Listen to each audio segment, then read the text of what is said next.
at Big 12 Media Day and caught up with Yogi Roth, the former, still friends, but a friend from the Pac-12, formerly the Pac-12 Network. You got some new things going on though, and so I want to let you talk about that first. Well, number one, thanks for having me on. Great to see you, man. Oh, such a rich history together, covering Colorado together. But for me, I'm going to do two things moving forward. We just launched a new podcast called Y Option, which is college football through the lens of the West Coast, which I'm really excited to do because as teams left for other conferences, I sat back and said, where are the stories going to be told? It's not like the Big 12 has a network right now. You look at Cal and Stanford going to the ACC, teams going to the Big 10, et cetera. And as I went around the season and talked to coaches, ADs, fans, et cetera, I think there's something to do here. And I've 20 years invested on the West Coast in college football, so I don't want to let that go just to call 4 teams in the Big 10. I want to make sure that I'm celebrating all these teams, and it really evolved into let's just celebrate the whole game, but through the lens of the West Coast, drive some narratives. So talk about Colorado, talk about USC, but talk about Michigan, but just from the lens of where I sit out west. So we just launched that, yoption.com. Check that out. And then I'm going to be calling games for the Big Ten Network this fall as well. So I'm really looking forward to it. Can't wait. It's exciting to get going here to Media Day as well. Yeah, that's awesome. I'm glad. It's always nice for me here. I chatted with Ashley Adamson earlier this spring. I know she's landing on her feet. So I'm glad to hear all these Pac-12 Network people landing on their feet because, it was such a I think it's disappointing for a lot of us, but it affected you guys more than us that are covering because we still get to cover our teams. It's just a different conference, but it affected you guys. Yeah, no, I think the biggest challenge in, amid all the drama was it's always about the people, right? The coolest thing about 20 years in this league was the gratitude I have for the people, the relationships. And you're right, as a conference changes, right? The Pac-12 is still there. There's still 2 teams, and I believe in Teresa Gould and the vision that she has with these 2 schools, but if it was 200 employees, there's only, call it 20 now. So 180 people lost jobs. And by no fault of their own. None of them were negotiating media rights. None of them were in the rooms that truly matter. They were just kicking butt at their respective fields. So I'm the guy. I'm trying to promote them as much as possible. There's so many talented people, whether editors, cinematographers, producers, directors. I'm lucky for Y Option. Jim Thornby and I are collaborating on that. But you're right, man. So many good people had to live with the decision made around the Pac-12 no longer being what it was. Yeah, well, and fortunately or unfortunately, we have to move on, right? The change is inevitable. And going back to my conversation with Ashley, she had a quote that has stuck with me, and she goes, change is good so that we can appreciate, what we had. And she was talking about if you don't graduate, then you don't really appreciate what you just had. And so I think that I like that quote because it helps you appreciate what you had. I think I appreciate the Pac-12 maybe more now as we're done with it. That man, that was a fun conference to cover. But we are on to the Big 12, and so I want to get Big 12, but I want to start with Colorado because you've covered this team for a long time. Coach Prime, Shedeur, all that stuff. What are your thoughts on the 2024 version of the Colorado Buffaloes? I'm excited about it. How can't you be with Deion Sanders being the head coach? Shedeur Sanders is one of the most talented players in America. There's always scrutiny and dialogue around his talent, but when I just look at his arm talent, the acumen he has, the toughness that he's displayed, he's the best quarterback I've seen ever on a Colorado practice field. But in addition, he's one of the better quarterbacks in the country. You look at all the quarterbacks that departed for the NFL, there's some oxygen now, right? Quinn Ewers, Shedeur Sanders, and many others, Cade Klubnik. There's going to be guys that are going to take up that space because it's there to be taken in this quarterback-driven game. He's an elite player. Now, when I look at the cast around him, I'm so curious to see what else is it outside of course, Travis Hunter. I know that they have talent. I think the challenge for Colorado will continue to be as they reload their roster or replace players, the teams that they're playing at the top in this league, K-State, Utah, Arizona, they're not reloading in that fashion. They're just getting stronger coming together. And I think that's what we saw last year for Colorado. Hyper competitive, dramatically more competitive than they've been in recent years. But when they saw teams like in Oregon, they weren't in the same weight class at that time.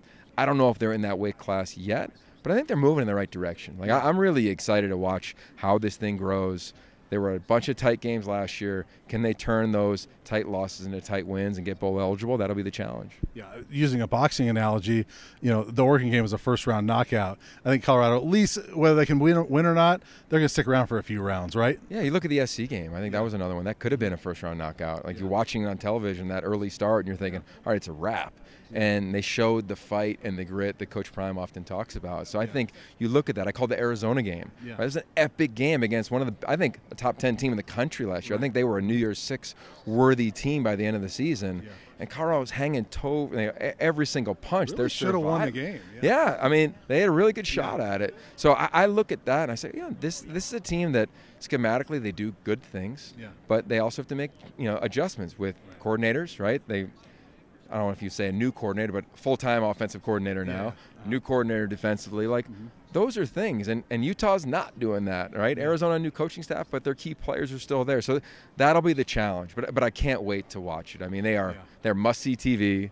Deion is a must-listen, must-watch, press conference, and I think they're built in substance. I really do. So you know better than me, but I'm after calling that one game that we had and talking to the program, I feel like the future there has a chance to be bright. So last thing before we get out of here, why don't you just put on your national analyst hat, handicap the Big 12 for me, and who do you think is going to win this thing? Like, who do you think are the top teams? I'd love to see Utah and Arizona play in the title game, just because, why not? And then see Oregon play like SC in the Big Ten title game, just to have some fun for nostalgia purposes. But no, I call it a bunch of spring games as well. Utah was one of them. They're Team A. I think K-State is fair. Avery Johnson's a difference maker. He's going to be in that conversation for best quarterback in America. Don't be shocked if he's on his way to New York. No, he doesn't have the hype maybe that Shedeur does now, but this is a team that is built like Utah. They are tough. They are hard-nosed. Schematically, they don't have unforced errors, and Avery is a star in college football, so be ready for him. And I think Arizona. I look at those three teams. If Jed Fish was still at Arizona, I might pick Arizona to win. I agree. And I'm a big Brent Brennan fan, but I think there was a couple losses. Like they lose one corner, they lose Jonah Coleman. How do they replace a couple of those players? But those three teams are the teams that I would say are the top three. Then you start looking at the schedule. Well, Arizona's got to play K-State and Utah back-to-back. I mean, that's more challenging than anybody in this league.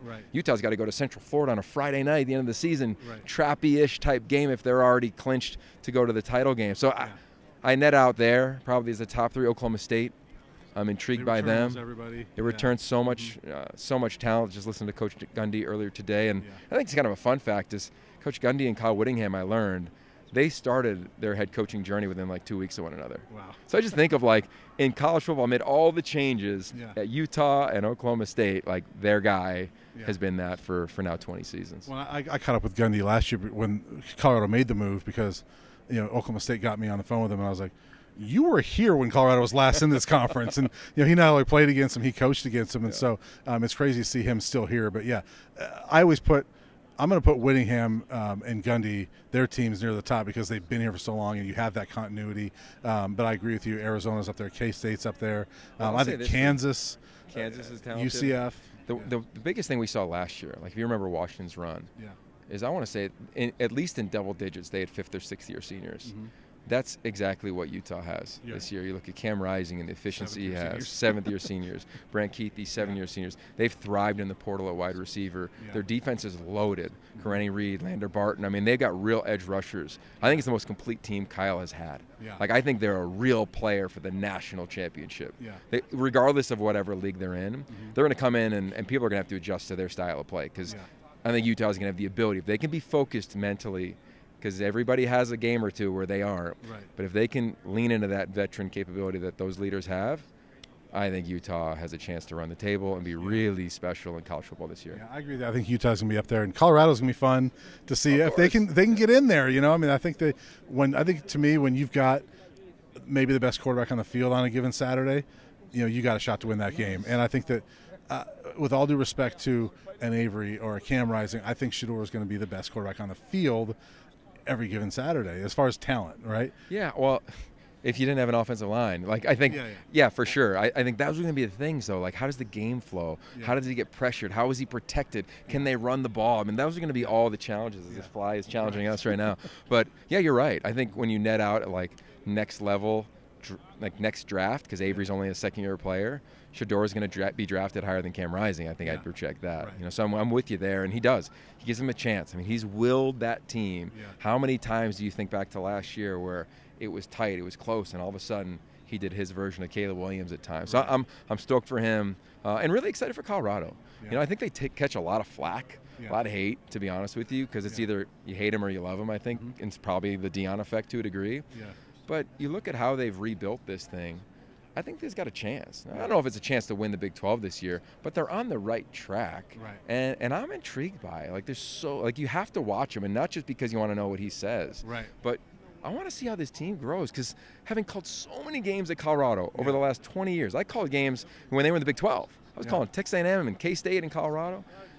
It's such a fun place. Like, it's got this magic within it, and it's going to be heartbreaking to not call a game at Folsom this fall, because there's been so many memorable ones over the years. Well, hey, I'm glad we caught up with you, and good luck to you with all your adventures. The podcast again, Yoption.com, and then we'll catch you every Saturday on the Big Ten Network. Awesome. Thanks, Yogi. Appreciate it. Got it, bro. Good luck to you.